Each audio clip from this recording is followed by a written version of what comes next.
Hello, and welcome to r/Tales from Retail. If you're asking what is Tales from Retail, it's a place where people who work in retail are able to share their stories about bosses, employees, and difficult customers, be it good experiences and bad experiences, and everything in between. So just before we jump into the first story, guys, I'm trying some new Reddits out, Tales from Retail being the new one. If you guys have any suggestions of any other Reddits I should check out, feel free to comment below. Now, into the first story. Discount Diva. This one is one of my favourite retail stories. Years ago, I worked in a chain bookstore. It was a great job. I loved it because I'm a total bookworm. The job was not without some odd customers though. Our store had a Hallmark section for cards, ornaments, and other Hallmark brand items. This was back in the day when people still kept photos and albums. That's important for this story. I normally worked on displays and special orders, but one day I was manning the giant front desk covering lunch breaks for the cashiers. Here comes the Discount Diva, an older lady dressed in very nice clothes, rings on her fingers, big flashy necklace, carefully styled hair. Her outfit probably cost more than I made in a month. She brings a photo album up to the desk. She asks how much the album is. So I checked the price, and here we go. This was a long time ago, and I've slept since then, so this is paraphrasing. DD equals Discount Diva, AM equals Awesome Manager, me. This album is $18, ma'am.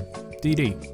What? That's too much. It's damaged. Can't you give me a discount on it? She points to some sticker gunk on the front of the album, where a special seal sticker had been previously. Me.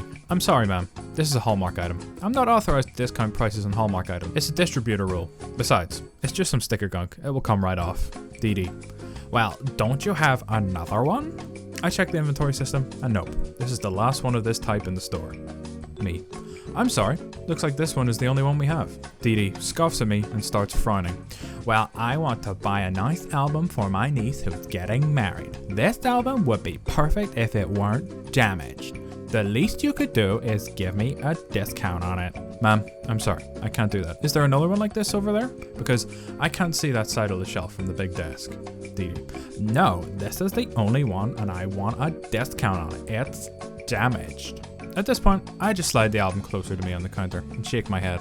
I give my best smile and put on my phone voice, which is one I use when answering phones. Super smooth and perky. Me. But we have to turn damaged items over to the Hallmark representative. We are not allowed to discount them. Anyway, wouldn't your niece appreciate a different gift that wasn't damaged? Okay, so I was just asking for it at this point, but it had been a weird morning, and I was hungry. DD. Oh, that is it. I want to speak to your manager. I'm going to tell him how rude you are. I sigh and pick up the intercom phone to page the manager on duty. He was such a great guy, one of the best managers I've ever worked with. He was out on the floor helping stock shelves, so he came really quick. AM.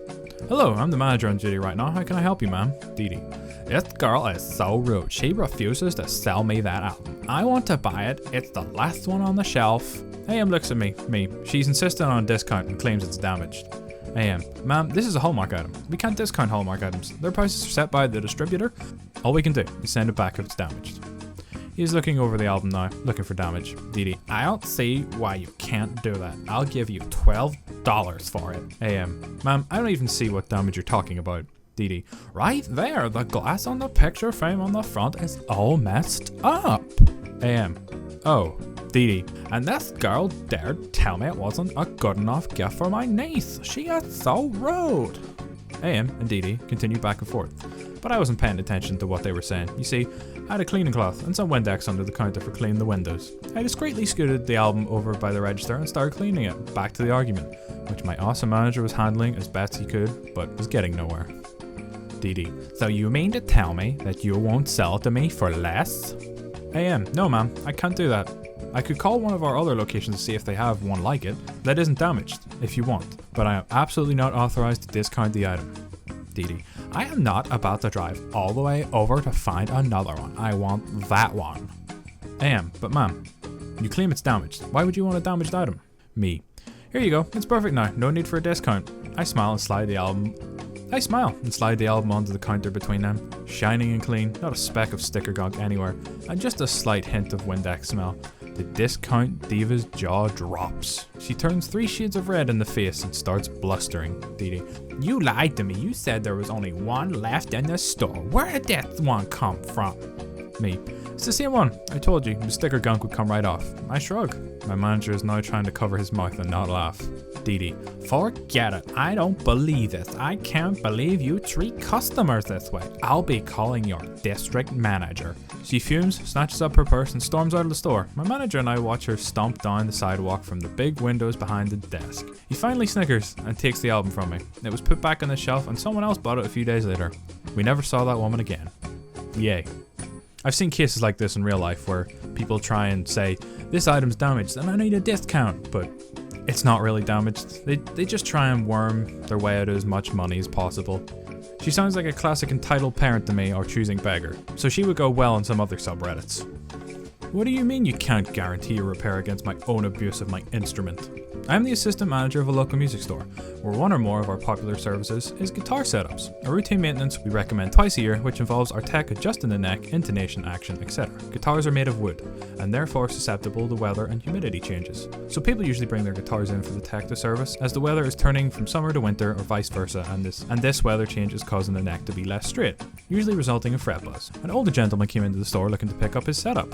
I bring it out, look up his account. So far, everything is routine.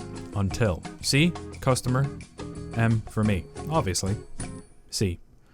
You know, I really can't believe this. I've only had this guitar for a year, and it already needs a repair. This is ridiculous. Me. Well, yes, usually we actually recommend setups twice a year actually, with the weather changes. It's kind of like an oil change in your car. C. No, it's bad business. I bought this guitar from you guys last year, and there's buzzing all over it. You guys sold me a defective guitar, and now you're saying I need to pay to get it fixed? Me, at this point, realizing he is stubborn, and I'm going to have trouble getting through to him. Humidity and temperature changes affect wood, which is what the guitar is made of. Every guitar in this store needs a setup at some point, and the high-end acoustic room is kept at 50% humidity at all times to try and combat this. It's every guitar, I promise you. C. In all my 75 years, I have never once needed a setup on a guitar, and I know how to treat my guitars. You need to keep them away from moisture. I keep mine in a dehumidified room. Me, trying to quickly unpack everything wrong with what he just said. Alright, so I don't mean to insult your intelligence, but please do not keep your guitars in a dehumidified room. They'll dry out, crack, and you'll have bigger problems involving a luthier. Also, I guess you're just really lucky with not needing setups, because we do them daily here as basic maintenance both for our own guitars and customers. Again, it's like never getting your car's oil changed. C. If I'm paying to get this fixed, I at least expect it to hold. How long can you guarantee this setup for? What if it's buzzing again in 2 weeks? Me. Sir, honestly, if you keep dehumidifying, it will be buzzing again in 2 weeks. C. So you can't guarantee this setup? You should at least guarantee repairs for a year. Me. We can guarantee it insofar as you take care of the guitar on your end. We can't promise something like that knowing that you could be storing your guitar incorrectly. C. If you can't guarantee your repairs, you lost a good customer. I've purchased guitars from here for 15 years. I've never seen this guy in the 3 years I've worked here. And now I'm never coming back. This is bad business. TLDR, guy gets basic guitar maintenance done, pitches a fit when he doesn't like that guitars require maintenance. It turns out he's storing guitars all wrong in the absolute worst conditions for the instrument. Pitches another fit because I can't guarantee the repair for a full year, knowing he's not taking care of his stuff. We lose a good customer.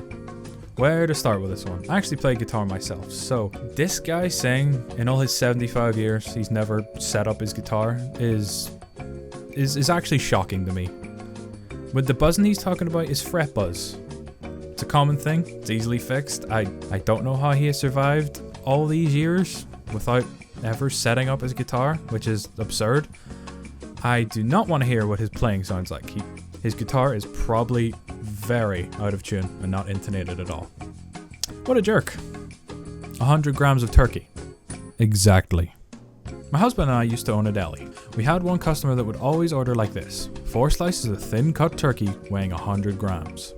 It is possible, but inevitably it would come out to 95 or 105 grams. I was having a particularly bad day. I wasn't up for the game of turkey bingo. My husband stepped up to help the woman, and sure enough, it came to 105 grams. Like clockwork, she complained, and my husband looks at her, smiles, picks up her 4 slices of turkey, takes a bite, and puts it back down on the scale. She didn't come back after that. We lost the customer, but the frustration release was beautiful. That is some sweet comeuppance. Why do you have to be so picky about turkey, of all things? What is wrong if it's a few grams over? Why? What is wrong with these people? Can't believe the cake I ordered for Sunday can't be picked up on Monday when you're closed. We run an ice cream shop. A big piece of our winter business is ice cream cakes, and we've got a pretty good reputation for making the best around. But it's still winter, and we're only open 5 days a week. We close on Mondays and Tuesdays until the weather warms up a bit. Me is me, CL is crazy lady. Customer fills out our online form to order a cake for her 6-year-old daughter. Indicates that she wants to pick it up on Sunday. No problem. I replied to her via the email she supplied, and told her that we'd have it ready on Sunday for her. I come in to open up on Wednesday, and there's an angry voicemail from the woman complaining that she came to pick up her cake on Monday afternoon, and she can't believe we're closed. I call her up. She absolutely chews me out. CL. Daughter's birthday is ruined. We're the worst business she's ever dealt with, etc. Typical crazy parent reaction. When she calms down enough to take a breath, I ask her, if you needed the cake on Monday, why did you indicate that you'd pick it up on a Sunday? CL. No, I didn't. I know what day my daughter's birthday is. It's your fault for not telling me that you're closed on a Monday. Okay, so I've got the email showing exactly what she ordered, and my email reply, where I stated, we'll have it ready for you on Sunday. Me. Did you get my email response? CL. I don't read email. Me. Well, we stayed on the form that will respond by email to confirm, and it says right there, you'll pick it up on Sunday at 2 p.m. CL changing her story now. Well, I said Sunday, but just in case I decided to pick it up early, I really wanted to pick it up on Monday. And you should have told me that you were closed on Monday. Me. So I was supposed to realize that even though you said you'd pick it up on Sunday, you really meant to pick it up on Monday. And I was to warn you about that? CL. Yes. Me. Okay, have a nice day. Click. Update. We updated the decoration message on the cake. It simply read, happy birthday. Took off the daughter's name. And another customer came in about an hour later and bought it.